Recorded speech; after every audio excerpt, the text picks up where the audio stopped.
சரி, இந்த கணக்குமே ஆல்மோஸ்ட் வந்து ப்ரீவியஸில் போட்ட மாதிரி தான். இப்போ நீங்கள் அது இதை மட்டும் கண்டுபிடிங்க பார்ப்போம். A:B:Cயோட ரேஷியோ கண்டுபிடிக்கணும். இங்கே பாருங்கள் 3:5:5. அந்த இடத்துல என்னன்னா சி அண்ட் பின்னு கொடுத்துருக்கான். அதை நம்ம அப்படியே மாற்றிக்கலாம். ஏன்னா இன்வெர்ஸ் ரேஷியோ இல்லையா, ஒரு A:B B:2ன்றது அந்த வேல்யூவை மாற்றி போட்டுக்குது. அப்போ அங்கே என்ன வரும், 7:9ன்னு வரும்.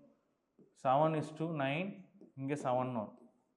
பெருக்குனா என்ன வரும், 21, 35, 45. முடிஞ்சிச்சா? அவன் என்ன கேட்குறான், if the difference between A and சிக்கும் உள்ள வித்தியாசம் வந்து 4800 அப்படின்னு சொல்கிறான். இது ரெண்டுத்துக்கும் உள்ள வித்தியாசம் என்ன, 24. ஏ அண்ட் சி அதானே, ஏ சி 24, 45ல் 21 போச்சுன்னா 24.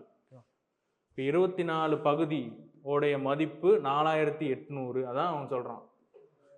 If the difference between the income of A and C வந்து 4800 அப்படின்னு சொல்லி. ஸோ அப்போ வேல்யூ வந்து 4800னா அதோட விகிதமும் டிஃப்ரென்ஸ் எடுக்கணும். இப்போட சியோட விகிதம் பார்த்தீங்கன்னா 45, ஏவோட விகிதம் 21. இது ரெண்டுத்துக்கு டிஃப்ரென்ஸ் எடுத்தோம்னா 24. அப்போ ஒரு பகுதியோட மதிப்பு என்ன, 200. ஓகேவா? சியோட இன்கம் எவ்வளோன்னு கேட்குறான். சிக்கு என்ன மதிப்பு, 45. So 45 into 200, 9000. சியோட மதிப்பு என்ன, சியோட இன்கம் வந்து 9000.